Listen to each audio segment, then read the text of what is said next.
Being a Ranger means that I'm a part of a family. No matter if it's in the classroom, in the band, the drama, or whatever, we all have a special connection that nobody else in this world has, really.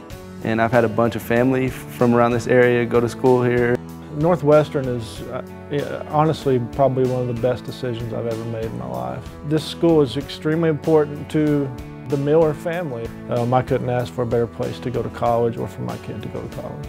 I'm really looking forward to the fall, and all these new faces come in, and it's great to see a bunch of new people that want to be Rangers here at Northwestern, and they want to be a part of that family. And going into football, that's the first thing people see when they get up here, and I want to give them the best experience they can possibly have, just coming out and watching a football game, and then just being a part of this community.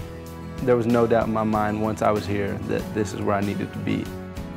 And once you're a Ranger for life.